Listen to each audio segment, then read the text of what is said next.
Every day I get messages, emails and comments asking for plant advice. And in today's video we're going to look at some of the problems my subscribers are facing with their plants, and I'm going to try my very best to give you advice to get the best out of your plants.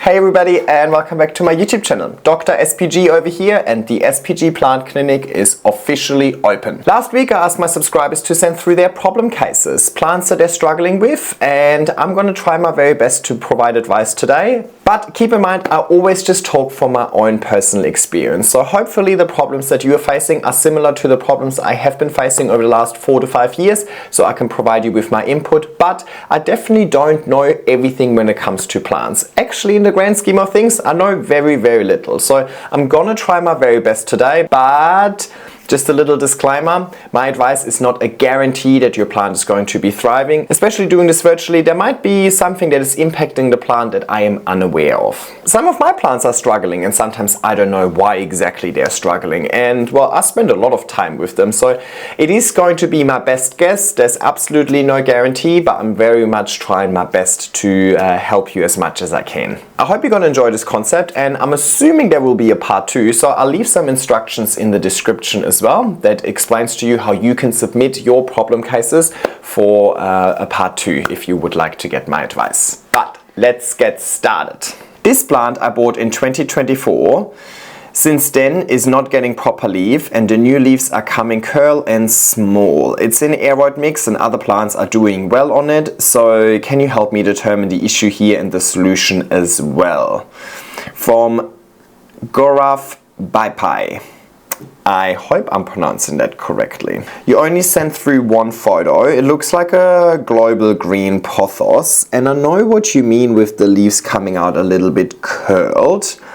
Now, you've only bought it in February 2024, and I'm assuming since then you would have had it growing in your house or apartment for a little while, and then you would have also repotted it and given it the moss pole. Now, there's only one weird looking leaf so far. The ones previous to that are looking normal. So I don't have much information over here to help you troubleshoot, but I'm assuming something would have happened between that second last leaf and that last leaf that has caused that deformation. I'm assuming you probably repotted that plant in that period. That leaf that you're looking at right now could have already been in development, but as part of the repot, maybe you caused a little bit of shock to the plant, maybe you moved the plant to a different position. That could be enough to introduce a little bit of shock or stress, and the plant might have kind of just stopped the process halfway through and focus on root systems instead. Or you might have had some root rot halfway through, but usually with root rot, I would assume that some of these leaves are going yellow. So if there's just one deformed leaf, I'm not concerned. If there's 2 or 3 in a row that are deformed and you can't really see any sort of improvement, then I would be concerned. And usually when there's deformation in the leaves, I would first think that it might be pests. Pests can kind of suck on the leaves as the leaves unfurl, and then they kind of unfurl a bit unevenly, or that it's root system. So there's basically something that's stopping the leaf from inflating with water, and that water, well, that's coming from the roots. So if there's an issue with the root system, then most likely there's going to be an issue with the leaves. But as I said, if there would be a major issue to the root system, I would expect some of the bottom leaves to go yellow first and the plant not even really pushing out that newest leaf. I reckon that deformed leaf is a result of you putting it on the moss pile. So just give it a little bit of time, let the plant work on the root system first, and then hopefully the next leaf after that will be better. Maybe the only other thing I might want to say, and it's general advice as well, is like my aroid mix is pretty chunky. And that works for my plants and the way that I water my moss poles and so on. If you have a plant that is coming from a really fine water retentive mix, sometimes the plant can struggle getting used to the aroid mix instead, because it's suddenly so much drier. So sometimes it might be good to, take half of the existing substrate and just add a little bit of bark to it to make it chunkier, to make a not quite so chunky version of an aroid mix, and then slowly work your way up to more and more chunky as you progress, or with the next repot and so on. So don't have this huge shock from really water retentive to really chunky straight away. That might have also caused it. Thank you so much for submitting. I hope that advice was somewhat helpful. Alright, next one. Long time follower, first time emailer. Good on you. Well, first of all, thanks for following and thanks for participating. I really enjoy this sort of interactive content. I bought a variegated marble Pinnatum about a month ago, photo attached. It has reasonable sized leaves, but the nursery didn't attach the latest growth to the pole, so the leaves have reverted to small leaves. Would you suggest I cut back the larger leaves, and will it reshoot with bigger leaves, or just let it continue growing with the smaller leaves and chop and extend until I have a good sized leaf? But won't that take years? It is currently growing under grow lights, seems happy on the extension pole I made. The original was only a couple of feet and made out of some kind of pressed coir board. Sally from Devon, southwest England. Weather is complicated here. Couple of days sun, couple of weeks rain. Alrighty, let's have a look at your plant. Okay, I know what you mean. So we can definitely see that sort of coco coir pole down here, and then your moss pole extension over here.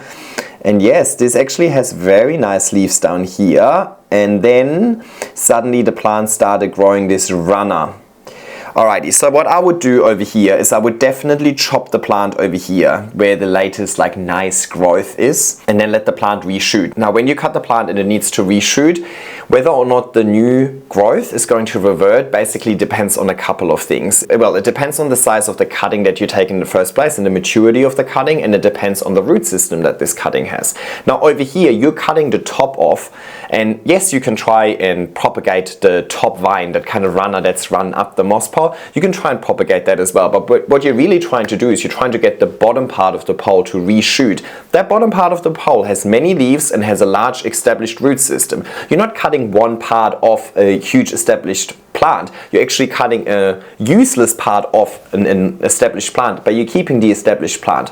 Where am I going with this? Basically, the first leaf after it reshoots will probably be quite small, but then the second and third one should go back to fairly decent size straight away. Not like propagating a single node cutting that you need to root first, and then it's going to put all of its energies into root, and then you're basically starting from scratch. You're not starting from scratch over here. So I would definitely cut off that long runner. That runner is just running up that moss pole way too quickly without actually growing any leaves. So I mean, it doesn't look as nice at the top over here as it does at the bottom.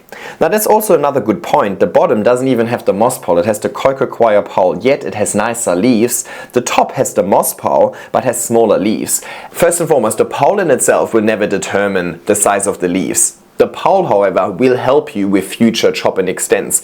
And of course, the support will provide the plant with a true to nature experience, which is what the plant wants to really mature.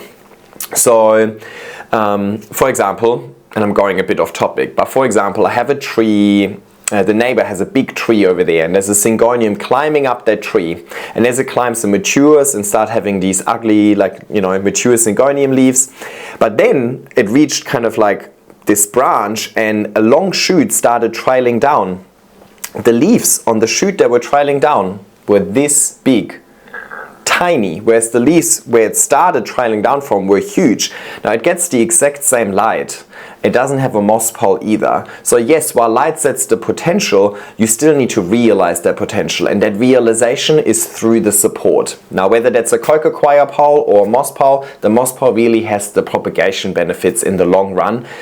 The moss pole in itself is not going to make the plant grow large leaves. I hope that makes sense. So first and foremost, you need good conditions and you need to provide support. You've got both, but I think the plant is just too busy running away. So I would just cut it and then let it reshoot, and given that you're already providing it with supplemental light from a grow light, I reckon it will reshoot quite nicely, and you buy yourself time. Like right now you would need to do a chop and extend, but you hardly have any plant on that moss pole and so on. So yeah, that's what I would do. I would chop it, take the long vine, propagate it separately, but really focus on letting that bottom part of the pole reshoot, and those new shoots should be nice and large if you provide it with sufficient light. Long-winded answer, wasn't it? Next one. I bought her yesterday from someone who just got it imported to them. 2 of its leaves melted off and the remaining leaves are mostly soft except for the biggest leaf, which is only partially soft. I have it in perlite with a water reservoir and placed inside my Milsbo tall cabinet. Are these good growing conditions for this baby while it rehabs / acclimates? Is there anything special I should do to help this baby thrive? How long should I leave it in this cabinet? I plan to put it with my other anthuriums that have good lighting and humidity when it's ready. Thanks for any advice that you give. Alrighty, let's have a look. So there we go. Looks like maybe a queen. Looks like it might be a queen. So these are your conditions in there. So humidity looks good. What's Fahrenheit? Hang on. It's 73 degrees Fahrenheit, 23 degrees Celsius. So that's also really, really good. First things first, you only bought it yesterday. So it's very, very early days. Give it a bit of time. 2 of its leaves melted off and the remaining leaves are mostly soft. Within 1 day. So yes, I think the best option for you is definitely keeping it in that Milspo cabinet, having the consistent humidity and nice temperatures in there, but also light is really important. I'm assuming you would have probably have a grow light in your Milspo cabinet as well. When I get a new plant into my conditions, of course I want it to have nice leaves, but I'm also pretty realistic, let's say, especially with small juvenile plants. They are very likely to drop leaves here and there, but I see the leaves almost as like a support to establishing a healthy root system. When you get a small plant, that's really what you want to focus on. You want to focus on making sure that this plant will grow a healthy root system. Once it has a healthy root system, new leaves will be inevitable. They will definitely happen, right? So I haven't seen a photo of the root system. That would be my priority when I get that new plant. I would probably give it, I mean, it depends on how you got it. Was it shipped to you? Did you pick it up and so on? So imported, you said someone who just got it imported to them.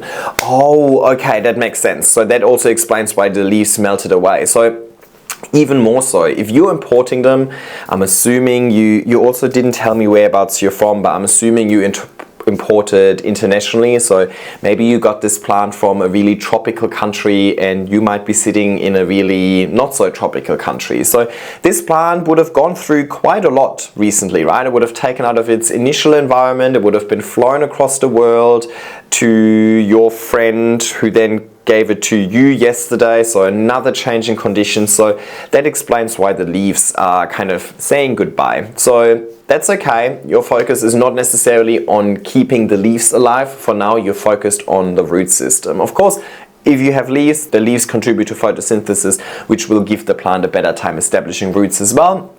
But you can also reroot an empty stump, right? I personally actually prefer stem cuttings or like stompy Anthurium cuttings over a tip cutting of Anthurium. I'd rather have a stomp with an established root system than a tip cutting without a root system, because roots will make or break your success.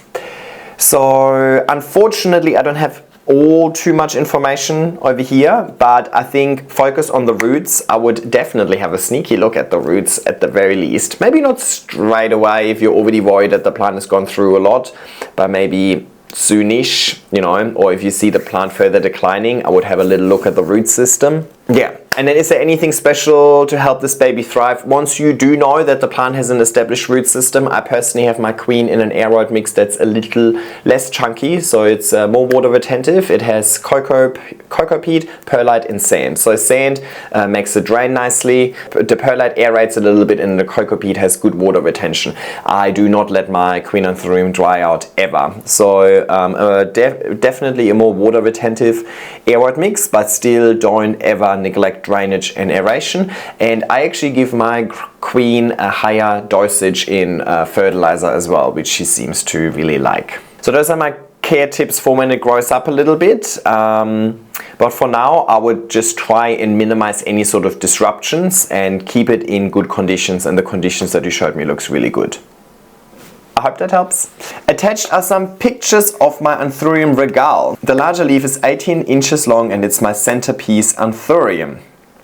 Anthurium regale was so expensive over here in Australia. I don't know if we actually have it here now. I think we definitely have some hybrids, but I always love a good regale. But can't afford one myself. I'm growing in Ohio in the US, so now I'm fighting an uphill battle. I'm assuming Ohio is very dry and hot, I think. Sounds dry and hot. I have an Anthurium tent for winter time, but for now I'm growing in my sunroom. My sunroom is shaded by a large tree 2/3 of the day, so it's really more of a shade room. Not a bad thing. Anthuriums don't like too much direct sun. Or any direct sun. I have mine grown just with bright indirect light. Actually, most of mine are actually grown using grow lights, but I also had some in my greenhouse last summer, and I put it in the darkest corner of my greenhouse, the one that's also shaded by a tree above. So I think that sounds good. I keep this area 68 degrees Fahrenheit to 90 degrees Fahrenheit, which is 20 degrees Celsius and 32 degrees Celsius. Thanks for doing the conversion for me. And 70 to 85% relative humidity. The regale is potted with aroid mix and has a crown of sphagnum moss. It is activating 2 auxiliary buds, so I figure the plant can't be that unhappy. I do not let it get dry, and I use reverse osmosis water that I fertilize weekly and remineralize with cesium equilibrium. No idea what that is, but it sounds like you know what you're doing.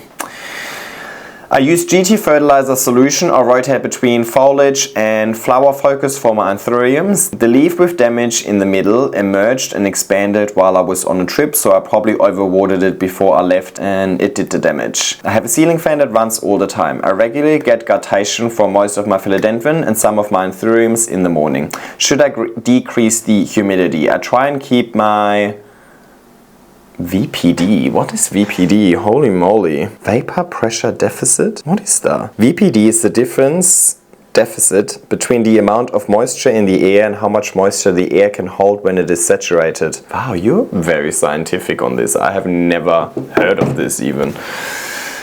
But it's a video, okay? Any suggestions you have are greatly appreciated. Your channel has helped me on my plant keeping journey more than I can ever express. Thanks for reading this. Thank you. I don't have your name either. Let me see if I have it in the email maybe. That was from Zach. Alright, Zach, let's have a look. Alright, so that's the regale. That's the one with the damage, I'm assuming. No, that's the one with the damage. Maybe they both have damage. Roots look good. I feel really stupid because I actually have absolutely nothing to add. What you're doing over here seems to be really good. I mean, by the sounds of it, you're struggling with conditions. Or not struggling, but you're putting quite a bit of effort into monitoring and I suppose also supplementing the conditions, which will be your hardest battle over here for sure. But I think given what you've got to work with, it sounds like you're doing really well. The Anthurium in itself also looks fine. Of course, yes, there is a little bit of leaf damage. I also have leaf damage on all of my Anthurium. So on that second photo, those holes in the middle were definitely damage caused by the Anthurium leaf unfurling. So, you know, when they're teeny tiny, like it's very easy to just kind of bump into them, and a tiny hole at the beginning will turn into a larger hole as the leaf inflates, right? And then it also kind of causes some deformation. So I think over here it has nothing to do with your care or with your conditions. I think those holes in that second leaf is really just mechanical damage by the plant unfurling. Maybe you were a little inconsistent with the watering as the leaf was unfurling and inflating, or maybe the humidity suddenly dropped a little bit and that might have caused something. But that's just bad luck, I suppose. But apart from that, it looks fine. And then having yellow edges or like some brown spots, I also have brown spots on most of my Anthuriums, especially over time they'll eventually just turn a little bit yellow. It never really bothered me, and I think it's something that's going to be really hard to prevent. I mean, even when I go and visit botanic gardens, their Anthuriums also have yellow edges and so on, and they have professional greenhouses to work with and so on. If you look at any Anthurium in the wild, they'll also have yellow edges. So to be honest, over here, the best advice I can give you is to just accept imperfection. So don't aim for perfection. I think given the circumstances that you've got to deal with, being able to grow a regale this large is pretty crazy, it's pretty good. And then you did specifically ask if you should reduce your humidity to stop guttation. I don't think guttation is necessarily a negative thing. I think you could maybe ease up on the watering a little bit if you see a lot of guttation. I don't think it has anything to do with the humidity. Let me Google this. Guttation can occur when the plant has been overwatered or under stress, or the plant could be perfectly fine and wants to balance its nutrients or minerals. That's kind of what I expected. So yeah, I think, to be honest, no, I would not reduce the humidity. The humidity sounds really good to me. Make sure that there's airflow. Some of these brown spots could be fungal, so with high humidity and guttation and water droplets and so on, if they're kind of stuck on your leaf, they could turn into fungal issues if you don't have airflow. So maybe, I don't know, you didn't say anything about airflow, so maybe airflow is something you could improve on, but I wouldn't necessarily reduce the humidity. I would maybe reduce the watering. I mean, you have really healthy roots in there, but you also have a lot of algae buildup. Algae buildup is always a sign of light, water and nutrients. So you're clearly giving this also enough light. You're also providing it with sufficient nutrients. Maybe it's just a little on the wet side actually. So maybe ease up on watering a little bit, but I would not ease up on the humidity. But yeah, I think you're doing better than me, honestly. So I don't know. I feel a bit stupid. I don't think I'm in any position to provide some really great advice here. Apologies. Alright, next one. Hi Jan, my question is that my Philodendron glorious has been showing a lot of spots from nectaries. I've checked the leaves over and over for pests, but all I can conclude is the spots are from the nectaries drying into the leaves. I've had the plant for about 6 months. The glorious was from a local nursery. It is in a west-facing window. The window has some large trees about 25 feet away, so it doesn't get full-on direct sun. What are your thoughts on this? I really dislike the damage to the leaves and was wondering what you'd suggest. Thank you, Mel from Ohio. Okay, second person from Ohio. I better get on top of this and find out where Ohio is. Oh, okay, this is not at all where I thought Ohio was. I kind of thought Ohio was down there near Arizona. Okay, so you're a little bit more up north, so you'll be colder, you're a little bit more continental, so you'd probably be more on the dry side as well. I do not envy your winter. You have solved your own problem. Yes, you are correct. This would be damage caused by extra floral nectaries. So extra floral nectaries basically are little, let's call them pores, but I don't think they're pores. Little, well, nectaries, I don't know. Little thingies on the back of the leaf that, that produce nectar. Like basically sugary stuff, right? Like a little sugary liquid, and that is to either attract beneficial bugs or deter pests. I'm pretty sure the first one, but I don't know. I've heard mixed messages around it. Doesn't really matter. Basically, it's a natural way for the plant to attract insects or deter insects, one or the other. Now, specifically Philodendron glorious and Philodendron majestic I've noticed it with as well. Philodendron warocqueanum a little bit as well, but glorious definitely has it the worst by far. Mine is in the corner over there, and I also have a lot of damage from the extra floral nectaries. Now mine is not getting any direct light, so the damage isn't as little, like it's not like little dots like you've got it. It's just more that the edges of the leaves eventually just go yellow once there's heaps and heaps of them. Mine is pretty big and it's so sticky on the back sometimes. So unfortunately this is just kind of part of this particular plant. Now, I don't think it's necessarily a negative thing, because I do think that the extra floral nectaries just are a sign that your plant is actually happy. And when I look at your plant, like, it's growing nicely, right? So I suppose it shows that you are doing the right thing and you're caring for the plant correctly, and the plant is growing and all of this. But I fully understand where you're coming from. I also do not like the look of it. So the best way that I actually managed to go about it is to just frequently wipe the leaves. So just take a cloth and just wipe the leaf off so that there's no extra floral nectaries actually accumulating. I mean, you see that over here. for every extra floral nectary, once it's then hit by sun, it's literally just burning the leaf. So I would try and wipe the plant more often. That's realistically the best way to prevent this damage. And I would also ensure that it doesn't get any direct sun, so that it can't really have this kind of burning effect. Yeah. By the way, I don't know if you can see this. Where is it? Back there somewhere? Between the grow lights, actually. I've got a little time lapse set up, filming this leaf unfurling there somewhere. Jesus, I'm in the wrong direction. Here, this leaf. Somewhere there? There. Thanks for submitting, Mel. You're doing everything right. That's just nature. Next one, we've got Gustavo from Brazil. His plant Instagram is Gugai Planta. I just put it on there. My Choco Red Philodendron has been with me for about a month. I installed a moss pole. It arrived with a bit of a burnt edge in one of the leaves, but I didn't think much of it. But for some reason it doesn't recover, and the other leaf now shows some sign of something that looks like burns too. It receives indirect bright sunlight. It's on a humidifier for about 4 hours a day. The soil is extremely close to your aroid mix, and it's otherwise been showing signs of being healthy, even with the new growth. We are going through winter here, Syme, and dry season. The lower temperatures night are about 11 Celsius, and during the day we reach 26 to 28 Celsius. I bought it from my usual vendor, meaning never had any issues with the nursery, use neem oil to prevent pests, and have not had any other problems. But this has made me crazy. Any ideas?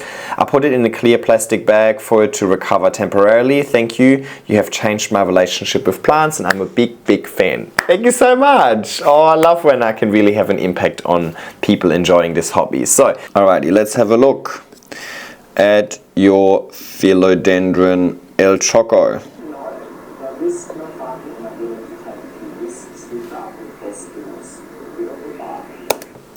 I think you're watching my video in the background. I can hear somebody yapping that sounds pretty much like me.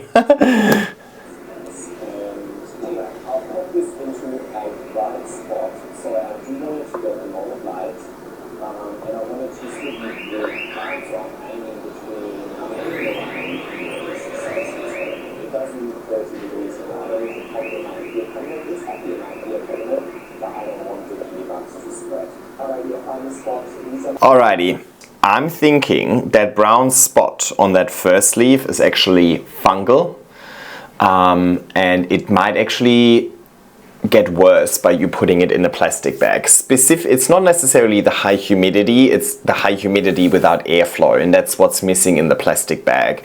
Especially if the leaf touches the side of the plastic bag and then there's water running down it, that is usually where you'll then see kind of fungal issues and so on. And that fungal issue can either dry out, but if you keep up the high humidity environment, then the fungal issues can also spread, and then suddenly like the whole leaf is eventually just brown, right? So I do think that maybe it has something to do with that. You said it already arrived with the burnt edge, so again, it's probably not your actual fault, but I don't think it's burnt. So I don't think this browning on the edge of the leaf is in relation to too much light or too much heat. When you say it gets 11 degrees at night, like is that just the outside temperatures, the 11 degrees at night, or is that also inside? Mine is, we're also in winter over here. My office, my Choco is right here, there.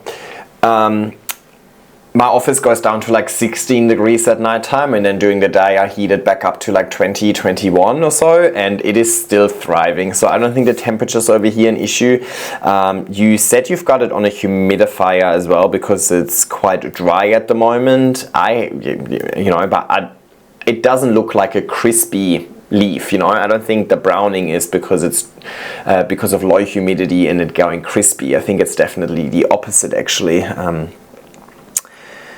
And it also doesn't look like pest damage. So to be honest, I think this is either due to a lack of airflow Or the plant might also just focus on rebuilding a root system. Let me go back here.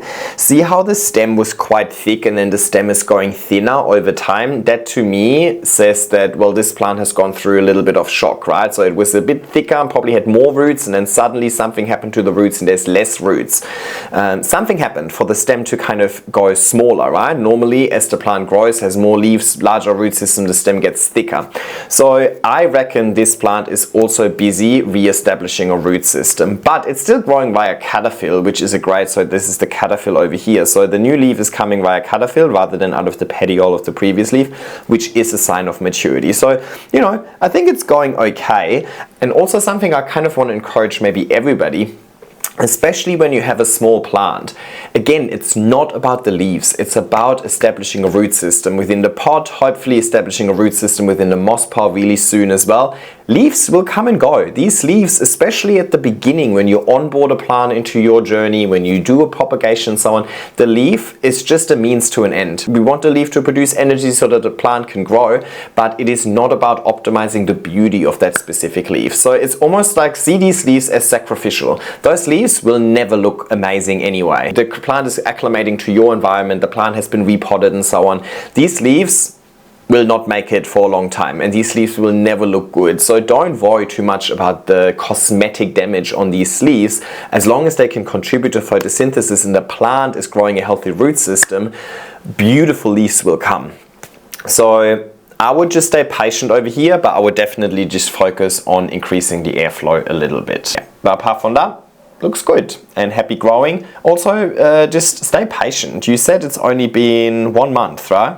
For about a month. So it's all good.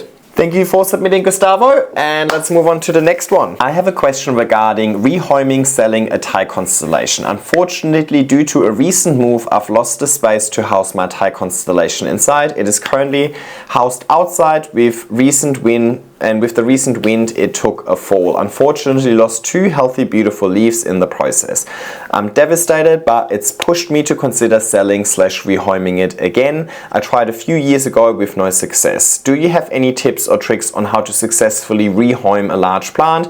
Any idea what a plant this size might go for? Or maybe you or someone you know would be interested. I'm not sure what the going rate is for Thai cons these days. I paid $400 when I first purchased it, and I will insert a photo of the plant when I first purchased it and photos from today. I appreciate you taking the time to read this email.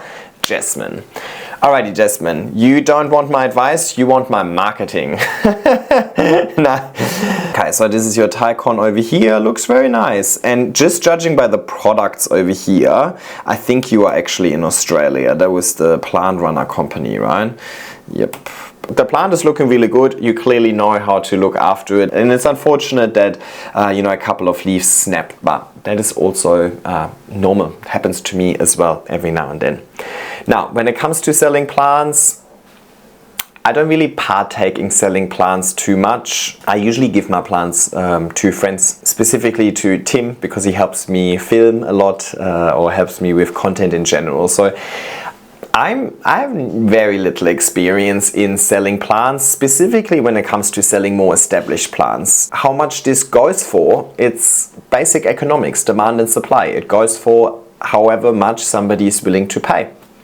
So you might find somebody who's willing to pay a lot for it. You might not find somebody who's willing to pay a lot for it. I personally would doubt that you would make the $400 back, to be honest, because you probably bought this plant a few years ago when they were quite rare and expensive, but they are quite readily available these days. So yes, it is probably more established than a plant you can get in a nursery right now, but I think a lot of people would prefer paying half price and then just waiting a year and growing the plant than getting a fully established plant already. So, but at the end of the day, it is demand and supply. All it really takes is one person that wants a larger established Thai constellation and is willing to pay whichever price you would love to give it away for. I don't really mess with this part of the plant hobby, to be honest, and I have a real issue talking about worth of plants because, well, it is just demand and supply. The plant in itself has actually no worth.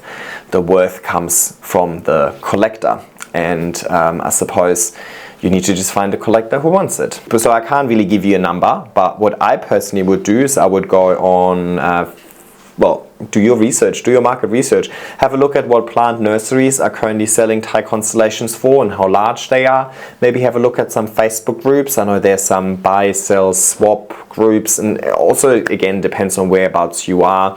It's quite large. You probably don't want to ship it or post it. You probably want local pickup, right? So maybe have a look at some local groups, Facebook groups, and see if other people have recently sold a Thai constellation, and use that as a reference point. But yeah, sorry, can't help with this one. Next one, I really like your page on Facebook. I only recently discovered my Facebook page. Everything I post on Instagram is automatically going on Facebook, and I completely ignored it. But I actually started looking into Facebook, and it's going really well. I have a Swiss cheese Monstera. I was inspired with your videos to build a moss pole and use it for this plant. Just wondering if you have this plant climbing on a moss pole. Would really love to see a picture of it. One more question, what is the purpose of using clear plastic pots in your projects? So let's have a look. Looks really, really nice. Yes, I have mine on a moss pole. I insert a photo for you on the left. I've had it for almost 4 years now, or 5 years almost, I'm not too sure. If you would like to grow this on a moss pole, I would personally recommend taking a couple of propagations from this really lush pot, rooting it in water first, and then once they have rooted, I usually wait for secondary roots, then I would start it on a moss pole fresh. That way the new growth can already attach to the moss pole as it grows up. If you would put a moss pole here in hindsight and then take the long vine and you just kind of twist it around, none of the nodes will root into the pole in hindsight, or very, very unlikely that they will root in hindsight. And even if they do root in hindsight, it's not going to increase the leaf in hindsight. So it would then only impact the new growth, but the new growth has already outgrown the moss pole because you twirled it all up on the moss pole. So I would keep this really nice, lush, trailing pot and just take a few propagations. You wouldn't even notice. If you take a few propagations from this, you wouldn't even notice that you took them, and then you can have one trailing and one climbing. Now there's a couple of reasons why I like to use see-through pots. First things first, I can spy on root health. Half the growth is not happening above ground but below ground, and I said it in this video already a couple of times. At the end of the day, if you have healthy roots, healthy leaves will come. So I like to spy on the roots.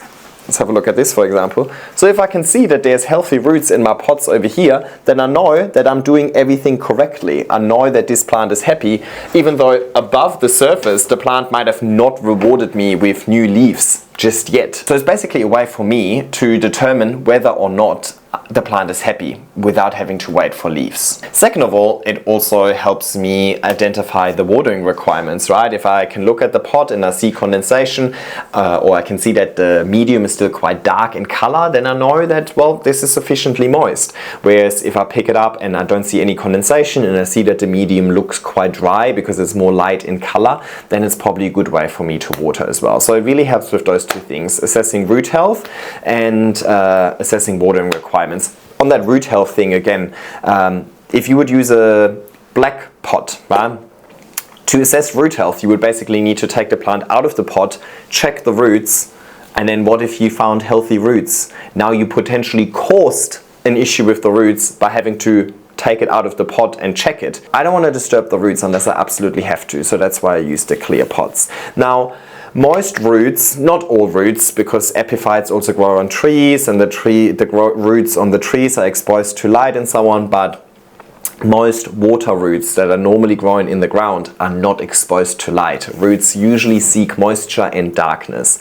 So the clear pots in themselves are not necessarily perfect for root health. I personally haven't noticed any issues with it, but where I can, I then take the clear pots and I put them in a heavy decorative planter. That also provides me with stability.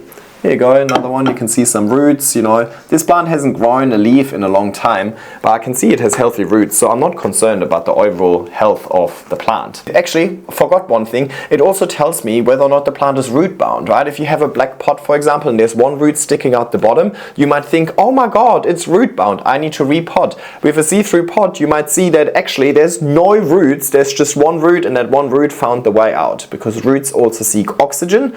So sometimes the root crawls out of that little drainage hole at the bottom because it was looking for oxygen, not because the pot was root bound and needs repotting. So it helps me assess that as well. Alright, thanks for your question. I like this one. Hayam Sen from Kurdistan, Iraq. That's awesome. Really, she got the whole world represented. I love that.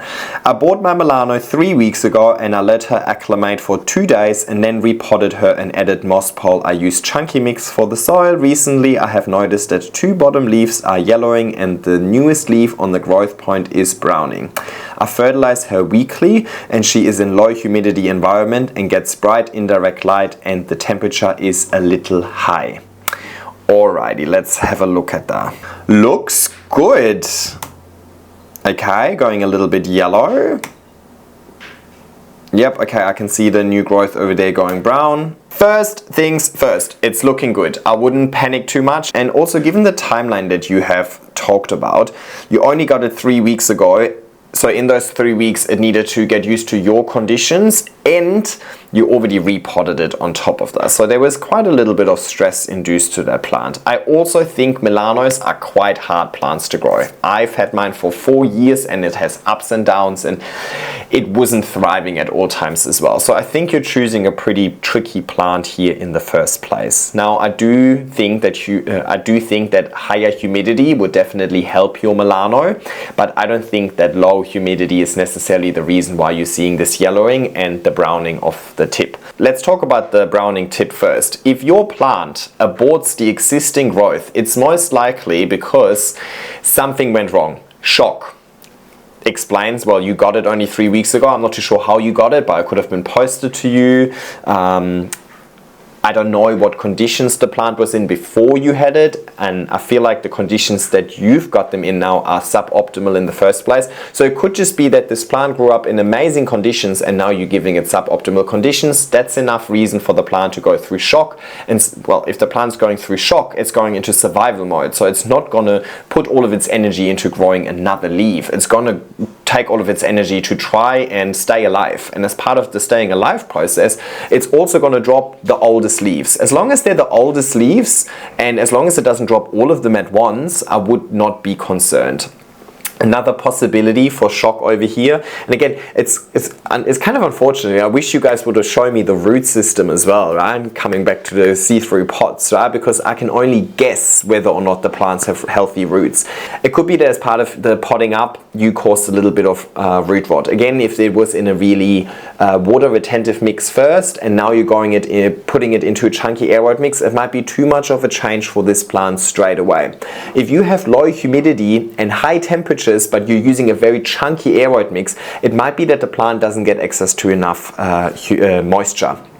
I grow in a very high humidity environment. Right now in here it is 70% humidity. My moss poles are constantly moist, so there is moisture for the plant to survive, and it is quite humid in the first place, and I do quite frequent watering, so I get away with a really chunky aroid mix because of that. If you're growing in a drier environment and you might not water as frequently, or the plant might not be used to it and so on, then going super chunky straight away might not be the perfect solution for the plant, right? But it is what it is. You've done it. I would just slowly monitor the plant, but all I'm saying is that this is nothing that I would personally be concerned about. It's unfortunate for sure. Of course, you want the plant to continue thriving as if nothing ever happened. But specifically with a Milano, I think this is kind of, for me, I would have expected that sort of issue. Especially when you repot, I always assume that the bottom 2 leaves or so will just be aborted because the plant is going through a little bit of shock. That is perfectly fine. My variegated Milano that's in the IKEA cabinet also recently aborted its top growth point, and I didn't even repot it. I did nothing, and it's in a high humidity environment, very consistent and so on. So sometimes shit just happens as well. But it looks fine.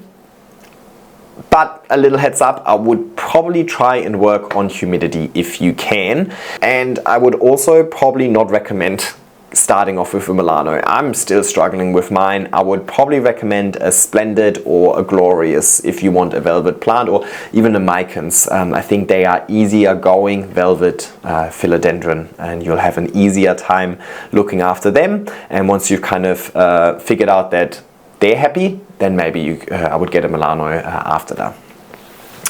Anyway, happy growing, and I hope everything will work out for you. Next one.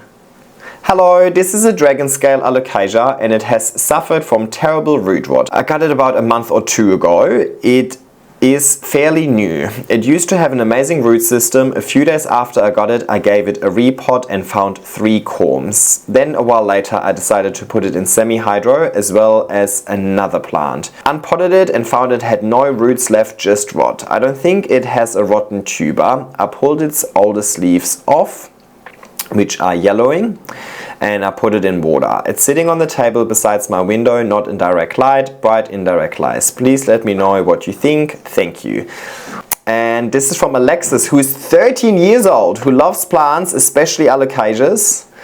And she's from Australia. Oh my god, I love that we have so many young plant enthusiasts these days. Alright, let's have a look at your Alocasia. After I asked you guys to submit your problem cases, I had this moment where I'm like, oh my god, hopefully they won't ask about Alocasias. Oh! Because honestly, I'm not that amazing at growing Alocasias, and root rot is my most common occurrence as well. So first things first, I'm not surprised that your Alocasia has root rot. I reckon we've all been there. But also, little heads up, I don't know how valuable my advice will be. So, these are the photos, still looks good. Yeah, and you can see some new roots already forming over here. So, I think you putting it back in water is definitely a good approach. So, just, you know, definitely keep it warm at the moment as well. I know we're going through winter over here in Australia, so try and keep it warm and give it bright indirect light, and it will grow roots. You can also use like a rooting hormone, or I personally use GT Foliage CCS or Root Zone. Put that in the water, and that should also encourage a little bit of root growth, but you definitely don't need it. The plant can also reshoot by itself. You're doing the right thing by checking for rot of the tuber, because you definitely don't want that to start rotting, because that can spread really, really quickly, and then eventually the whole thing is rotten and a lost cause. So looks good, keep doing what you're doing, and I'd also think that putting it into semi-hydro is a good approach going forward. I personally have no experience with it, but I might actually consider experimenting with semi-hydro a little bit in the coming season, the coming spring, because I've heard really good things about Alocasias and semi-hydro. Alocasias don't like to dry out, so I have started using Alocasias don't like drying out, that's for sure. So my chunky aroid mix can be a little bit tricky for these Alocasias unless you're watering quite frequently, which is my approach. I like more frequent watering, but I've also started adding a little bit more pumice into my aroid mix for Alocasias, and they seem to like that. But in the grand scheme of things, I don't have the best track record with Alocasias, so I think your strategy sounds perfectly fine. I can also highly recommend checking out the Leca Queen. She's also an Australian influencer, and she has all of her plants in semi-hydro, well, in Leca. And I reckon if you're going to transfer your plant into Leca going forward, she would probably have really good advice on her channel for you. Hello, Dr. SPG. My name is Hanne, I'm assuming it's Hanne, and I hope you can help me. My plant is Philodendron Ring of Fire. It lives in 45 to 60% humidity in a south-facing window. I am including a picture and a small video of my problem. Please give Brett a kiss from me. I'm assuming, based on your name, that you're German and that south-facing is the good exposure for you, because over here south-facing is the bad exposure. Alrighty, based on your view from the window, I think you're German. Okay, so you've got that looks good with the light coming in, and I'm assuming, yeah, we're talking about the Ring of Fire, so the one in the middle. So let's have a look at the video that you submitted. Hi, so my name is Hanne, and I'm 34 years old. I live in Norway. That's close enough. So, hello. Hello. And this is my Philodendron Ring of Fire, and I got it at the end of January, and I don't have very good conditions, so it's... Look at your variegated Monstera in the background. How do you not have good conditions and grow a variegated Monstera like that? You do have good conditions. It grows slowly for me, But my question is, it started as one, separated into 2 shoots, and now this one is separating into 2 again, and I'm not sure where to put it on a moss pole. Right there. Put the moss pole right here. And then these top leaves will eventually just like move to the side. Put it right there, I would. I'd like to put the moss pole in the back here, Yep. where it's not competing with any leaves, but it doesn't really angle the shoots, does it? So help me, Dr. SPG. To be honest, I would probably, hang on, yep, okay. See these 2 leaves that you're currently touching with your fingers? I would try and either like, when you put it on a moss pole, that leaf will basically be, so the stem would be here, that leaf will be here, and the moss pole will be here. So the leaf, you will have to kind of squeeze out the back and move to the front again. And then maybe cable tie the stem to the pole so that the leaf doesn't push the stem away from it. Or you could sacrifice the leaf and cut it. But I would rather sacrifice 1 leaf now, but have the stem aligned to the moss pole so it can root into it straight away, and then you'll get plenty of leaves in the future, rather than putting it on a moss pole incorrectly or suboptimally just to save that 1 leaf. That would be my thing. Mine actually also has done the exact same thing. It was 1 thick stem and then it split, and then one of them split again. So I have like 4 or 5 growth points there right now without me doing anything. I thought it was a result of it having many flowers in a row that are all just picked off, that it kind of just like, screw you. Yours seems to be less mature and already doing it, but it's not a bad thing. And if you put it on a moss pole, each one of these shoots will build its own root system within the moss pole. So these shoots aren't even competing for energy and nutrients and water and so on. So I would put the moss pole right here.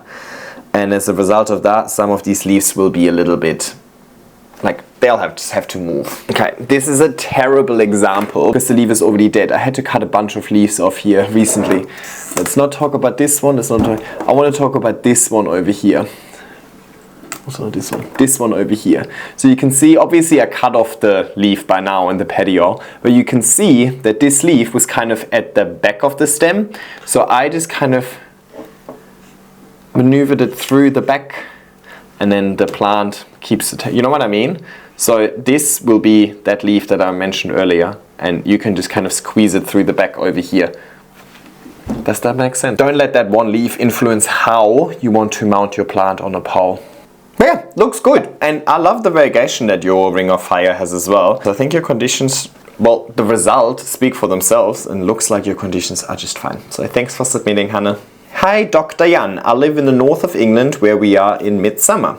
I've had this Alocasia, oh no, not Alocasia, for 2 years. It has this growth which has been static for 6 weeks. It is in a west-facing window with no direct midday sun. It receives half-strength fertilizer at every watering and did not go dormant over winter. My question is this a leaf or a flower? Should I just cut it off, as it looks like there might be something growing besides it from the same point? Thanks for your help, Tracy.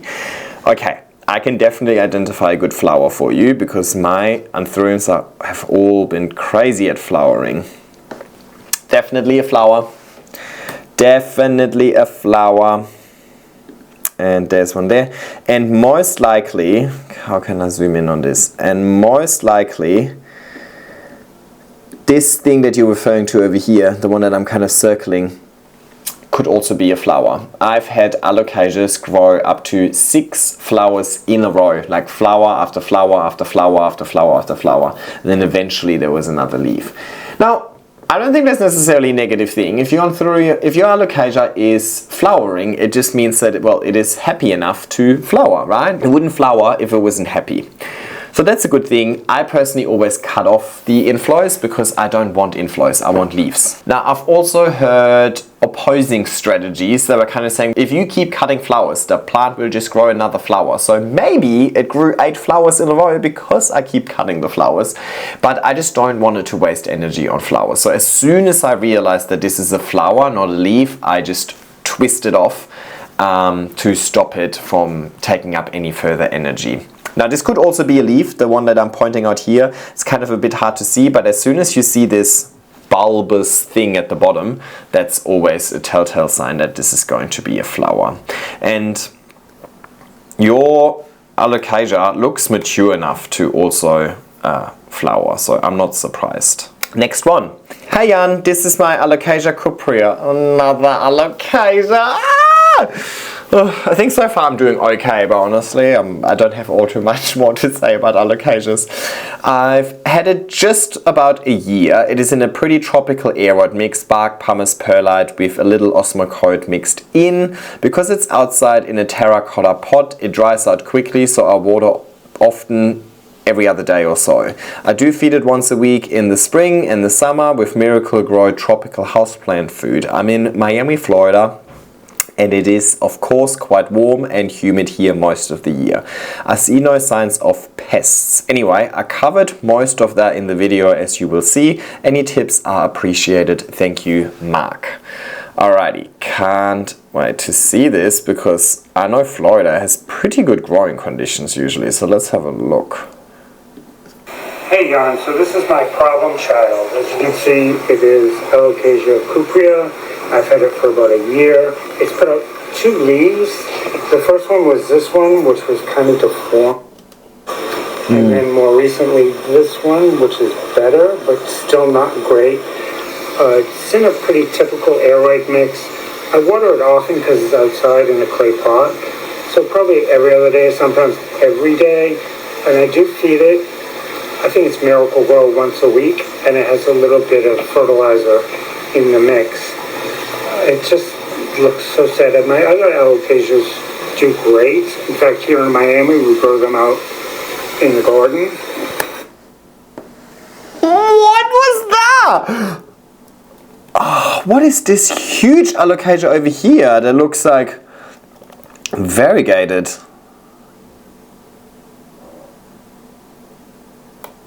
Look at this big one there.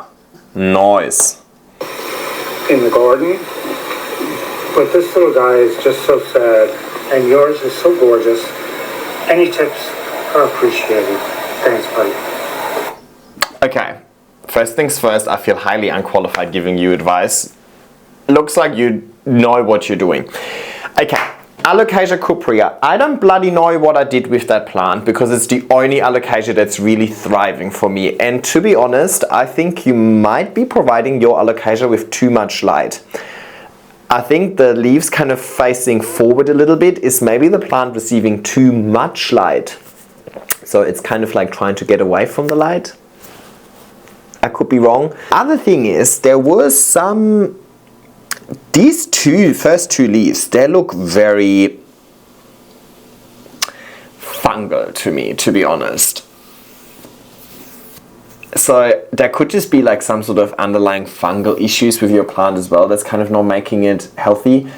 Also, I haven't seen the root system, but I mean, given that it's not completely dead, I'm assuming there are some sort of roots. I honestly don't know. I don't know what exactly I did with my Alocasia cuprea to make it so nice, but it happened sometime between year 2 and 3, and then once it was nice and large, it was kind of easy to keep it that way. I actually have a second Alocasia cuprea that I got about 2 years later, and that Alocasia cuprea has done nothing. And I've had that for 2.5 years now, so it should be now as big as the other one, almost, and it hasn't really done it. So I don't know, I feel like I just got really lucky with this one plant, and I'm just holding on for dear life, and I'm hoping that it just keeps going from strength to strength, but I wasn't able to replicate my own success. So clearly I'm in no position to give advice, but what I would do over here is I would just try a few things. Clearly whatever you're doing right now isn't necessarily giving you the results that you want. So I would try a few things. The first thing I would actually try is provide it with less light and see if it potentially likes that. More light is not always the solution, unfortunately. I'm sorry, I wish I could just give you this like one thing that I'm like, oh yeah, just do this. But either I'm not knowledgeable enough, or maybe it's also just too complex of a topic. Maybe there's a few things, or maybe it's just alocasias. I don't know. I feel like I'm not very good at this advice giving thing, right? People asked me before why don't I like sell plant consultations as part of my business, but I feel so, I don't know, I would feel really terrible charging for this sort of advice because I can never guarantee, right? Alrighty, next one. Greetings from Indonesia. I'm hoping you could help me out with my large form Monstera deliciosa. I bought it as a healthy specimen with 2 leaves 5 months ago. It just had bad soggy soil. I repotted it and watered it about once a week. Once I see no condensation in the pot, but then it rotted twice in my care. The pot wasn't significantly bigger than the root ball, so I don't know what's caused it. The plant is now just sitting in water. I also have this problem with my Thai Constellation. After water propagating, it recently rotted too. Meanwhile, my Boswelliana is thriving despite being potted up in too large of a pot. I have bad luck with large forms, I guess. First things first, I'm pretty sure Boswelliana, large form, all of they're all just deliciosa. So they're actually all the same species. So I don't think you necessarily have bad luck with large form in itself. But actually, let's have a look at your photos that you submitted first. Alrighty, here we go. So this is the one. Yep, has roots. It's the one. Okay, yeah, it has some roots, and you can see that some of the roots, so you can definitely see that, you know, some of these initial roots rotted, then reshot, and those then also have secondary roots already. So looks like you're recovering the roots nicely over here. The aroid mix looks good as well. Yes, you can definitely see these black bits over here. That's root rot, right? Okay, so a couple of things to address over here. First of all, I think Monsteras in general are most tolerant to drying out. So I'm actually letting my Monsteras try out quite a bit through in between waterings. And I'm not necessarily concerned about it because they do have these fairly thick roots. However, sometimes if you let a pot dry out too much, the roots will dry out, and then when you water, they won't just magically come back to life, they'll just start rotting away. So it could actually be that you let it dry out too much because your mix actually looks nicely aerated. I don't think lack of oxygen and aeration would be the issue over here causing root rot. Maybe you've let it dry out too much. I don't know how warm it is where you are. You just said you're in Indonesia. I know that Indonesia is usually pretty hot. So maybe you actually let it dry out a little bit too much, and maybe that's why the Boswelliana in a larger pot that doesn't dry out as quickly is having a better time. That would kind of be my initial thoughts, but especially if you said that this happened twice to you already, I think the best option over here, and again, I can't maybe 100% pinpoint exactly why it happened and what went wrong, but if you're doing something repetitively and you repetitively get the same outcome, then you gotta change something about what you do. Otherwise, you can never expect a different outcome. So maybe it's just part of a learning curve. See if maybe more frequent watering is going to solve it. Or maybe if you've already realized that it's working well with the Boswelliana in a larger pot, then maybe just follow that principle. You've already made your learning. Just because something works for me doesn't mean that it needs to work for you. If you have completely different conditions available, then, you know, maybe my advice isn't actually going to work best for you. So I think my advice over here would actually be make your own learnings and or learn from your own learnings, right? Take your learnings from one plant and apply them to the other. Just because one is large form, one is small form, that shouldn't make too much of a difference over here when it comes to the actual root system. The other thing is also sometimes if you had a plant in water propagation for too long, the plant is used to the water and it's then having a hard time with the chunky aroid mix. So that could be the other reason, but I don't know how long you've had it in water for. 5 months could be lengthy, but the roots now, on that second photo, the roots look good, and I reckon it would be ready to be potted up now. Alright, next one. I live in the north of France and I've got a baby Anthurium warocqueanum that just seemed to not want to grow.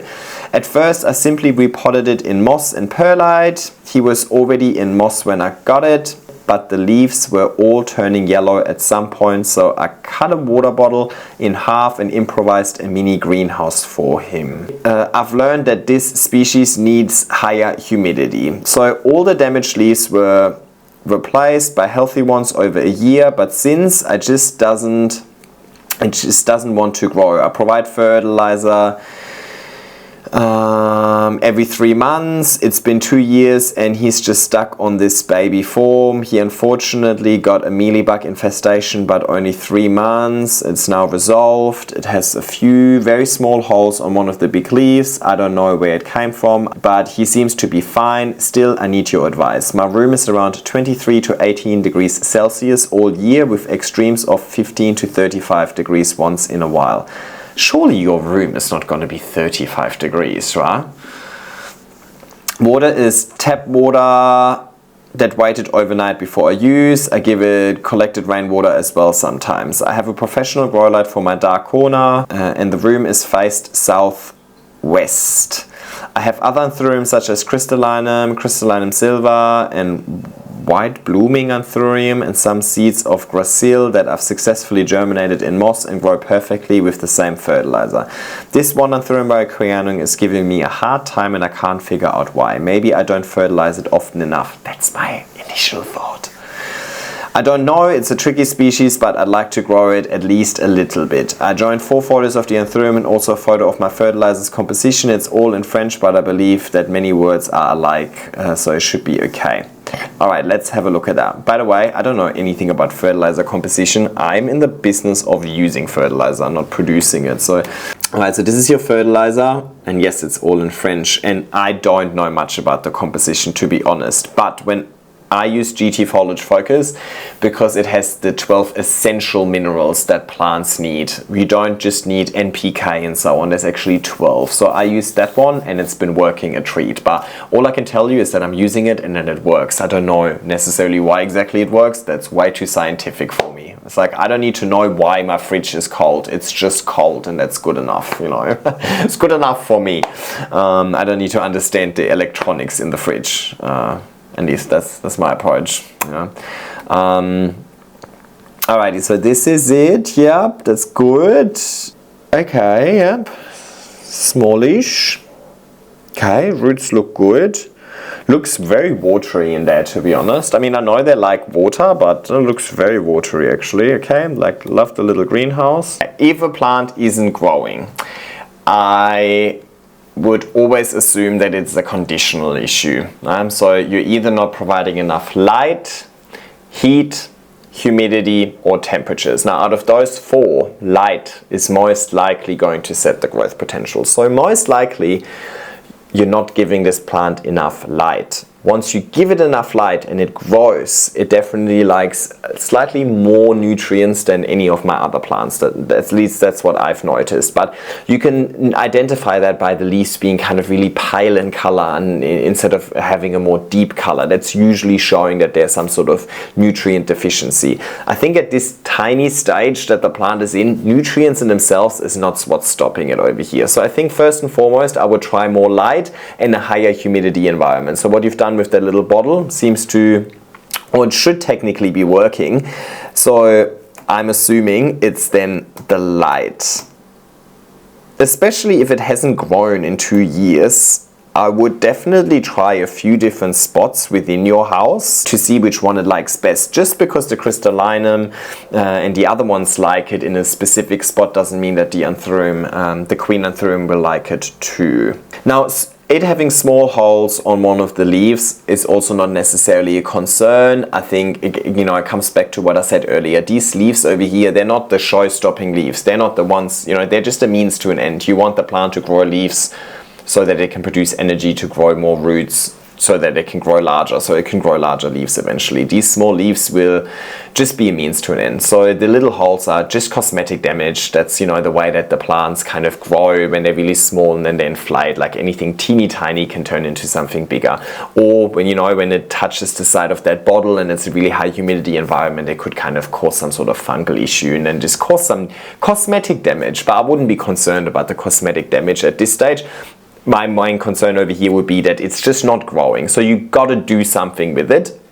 And it has roots as well. So it's not like it's not growing because it doesn't have any roots. So most likely light. And yes, it is definitely a bit of a trickier species. I've actually had a message the other day where somebody's growing a queen quite successfully at ambient room temperatures, at ambient room humidity of about 40 to 50%. So I don't actually think it is that like high humidity loving that like everybody always says. Mine is growing about 70%. I don't know how it would grow in lower, but 70 seems to be doing really well. I have a professional grow light for my dark corner. Yeah, maybe it's not close enough to the grow light then.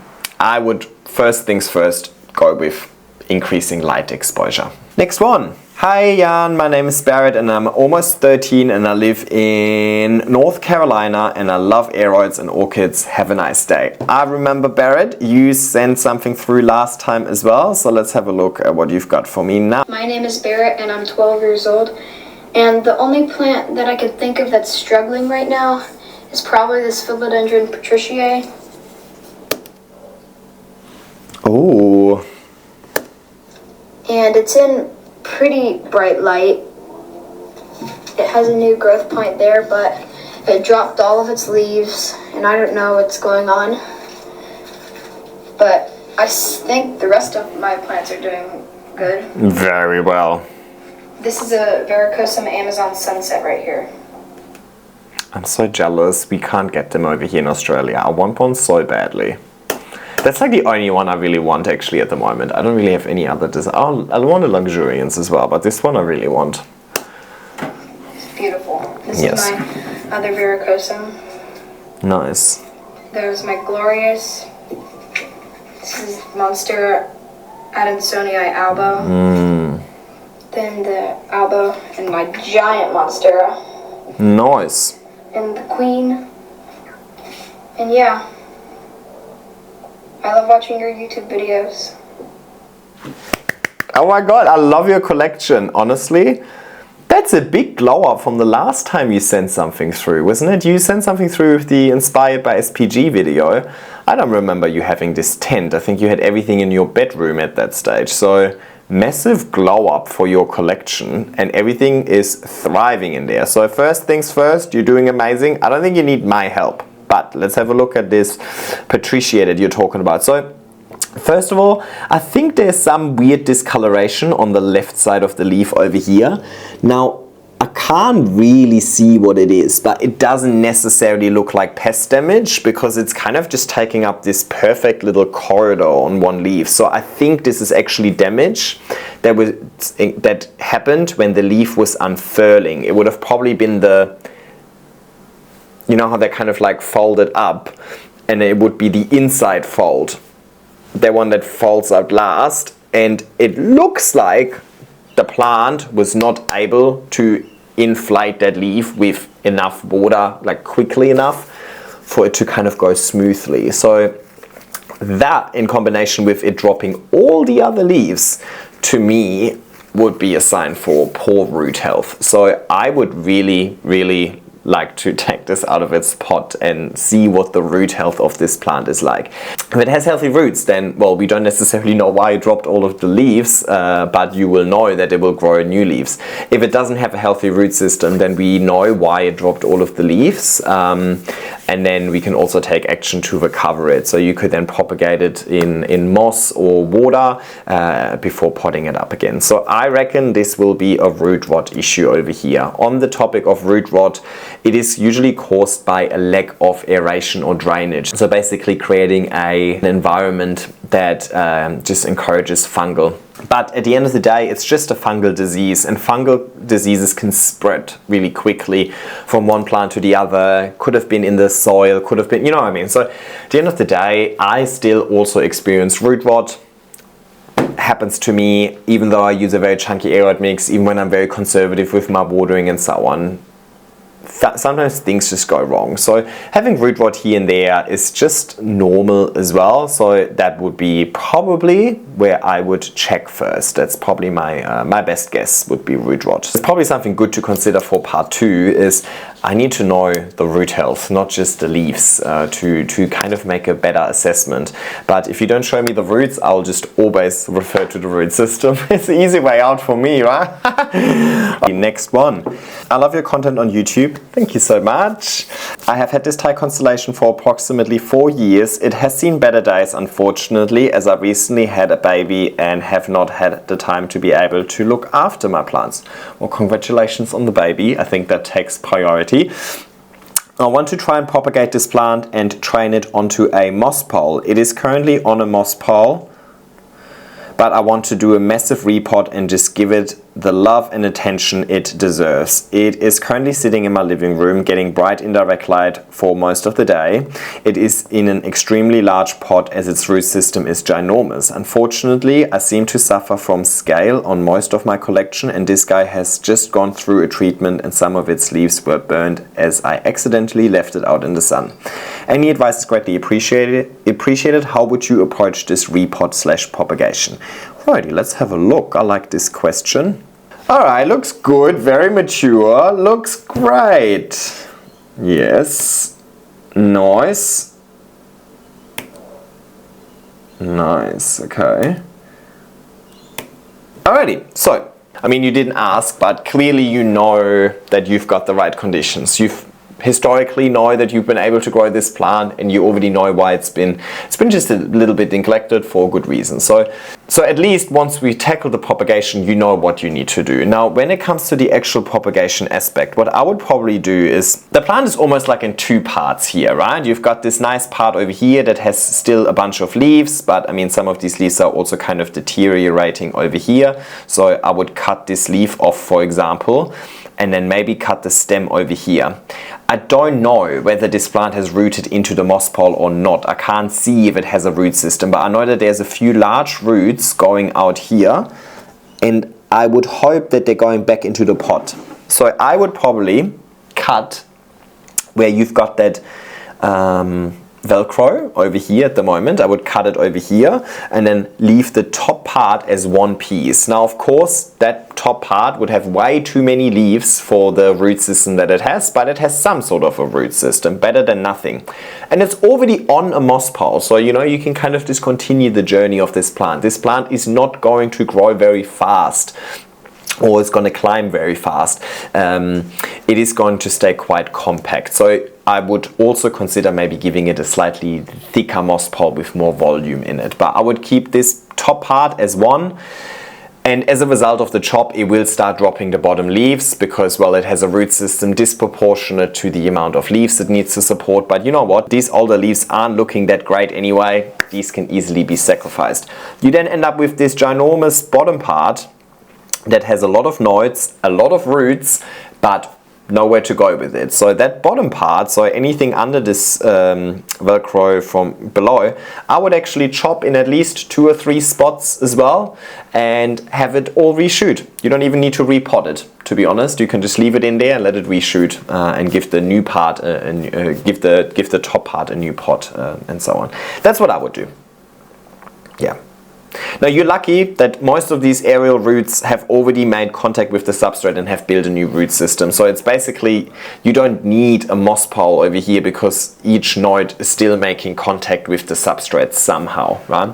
So you're in a good position to propagate this over here. Just be realistic, as part of the propagation journey, you will lose some leaves. The plant will drop the leaves in favor for re-establishing a root system. But at the end of the day, this is also kind of personal preference. I often get asked about, you know, what would you do in this situation? And I suppose that is just my personal preference. I'm usually taking more risks because I feel like, you know what, if something goes wrong, then at least I learned something, or at least I tried. You know, I also have so many plants that, you know, if a plant it's gonna take half a year or a year or so to recover and come back to its former glory, that's okay. I have other plants that can take the spotlight in the meantime.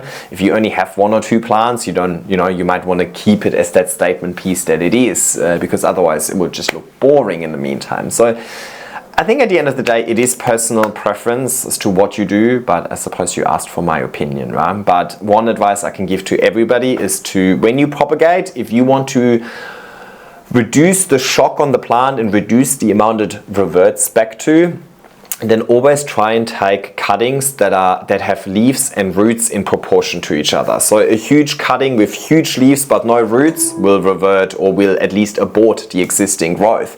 A small cutting with a huge root system will produce a big new leaf going forward and so on. But ideally you just put it in proportion, so there's enough roots to sustain the leaves that are on that cutting, and then it can just keep growing as if nothing ever happened. Last one for today. I'm Giala from Hungary. I hope I pronounced that right. From Hungary, so a very continental climate, but with a strong Mediterranean influence, such as no snow, high humidity, and -5 degrees Celsius at the coldest. That is very cold. But it's good that you have high humidity. I recently started making my own soil mixes, which have worked very well, and now I want to expand my plant collections. In one of the local Facebook groups, an older gentleman offered to trade his 25-year-old huge elephant ear in exchange for a few hardy bananas. I could not offer him banana trees. I offered to make a soil mix suitable for these plants in the future, which he accepted.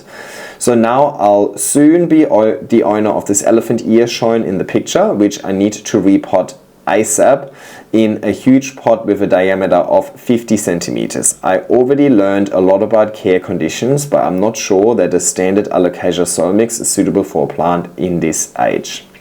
Can you help me with what soil mix a plant of this age might need? I have found the following standard soil mix for Alocasia. 1 part coconut soil, half part pine bark, half part compost, 1/3 part rice husk, 1/3 part coconut chips, 1/3 part perlite or vermiculite.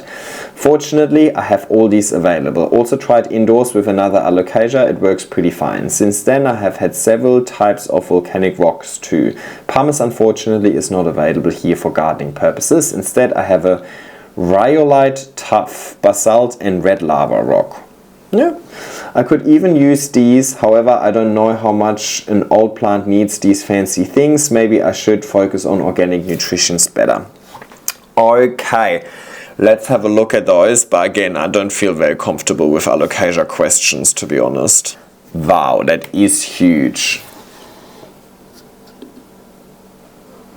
That is huge. Okay.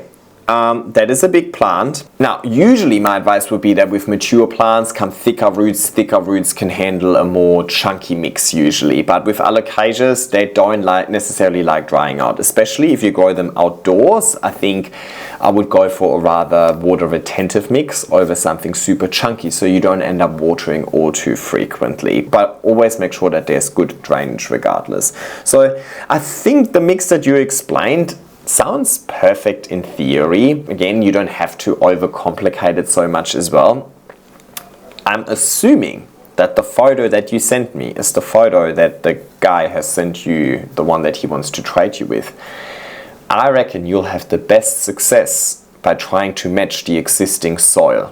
It's clearly thriving. Whatever the guy has been using right now, it's working for this plant, so I would try and replicate that. That will also then reduce the shock that the plant goes through when you pot it up into a different mix. If the different mix isn't all too different, then it can just keep growing as if nothing happened. And I don't know what he put in there, I can't really see that, but they're kind of swampy, you know what I mean? They like to even grow in swampy kind of conditions. So given that you need to fill a large volume in this pot as well, I would go with, and it's outside, I would probably go with a standard potting mix that's usually quite cocoa peat heavy. I think you can never go wrong with perlite. but I don't know if you need all the funky ingredients. I know that lava rock and pumice is great, especially if you're growing it indoors, because indoors the plant doesn't use as much water, so I think you can have it a little chunkier. And I see a lot of people have great success propagating corms in lava rock as well. And obviously lava rock, you know, then we're going kind of into like semi-hydro territory, which I know a lot of people have success with indoors as well. But yeah, I would stick to the standards. I would kind of stick to the basic over here and just like try and replicate what's already working. Don't fix what's not broken. But yeah, that's my best advice, and I don't know if that was really good enough. I don't know. That is actually the last one. I don't know. I try to give as much advice as I can. I don't know if this was helpful. I mean, maybe I need a little bit more information from you guys sometimes, but I think maybe sometimes I also just don't really know all too well. I think I can give you some advice on like mindset, or like, you know, the obvious one, but it might not be so super technical, right? I'm not a horticulturalist. I'm not a botanist. I haven't studied these things. I don't know these things like in theory, but I know what it feels like to be in your position and wondering what mix should I use, what's wrong with this plant, why is it not doing anything, and the way I solve it is just by trial and error. So I think I just want to encourage everybody to do a little bit more trial and error. Ultimately, I would love to share as much knowledge with you as possible, but I think the biggest challenge is that we're all dealing with different conditions, and we all have different preferences. We have different nutrients available, we have different substrates available, and so on. So it's hard to be super precise, but I hope there was still a little bit of value in this video. Now also, if you watched the full video, leave a little stethoscope emoji in the comment section down below, and I'm really looking forward to doing part 2 if there's enough people submitting questions. So please head to the description to find out how you can submit your questions to me or your plant issues, so that we can work on a part 2. I'll wrap it up. Thank you so much for watching. Like, subscribe, and leave a nice comment, and I'll see you next time. Bye!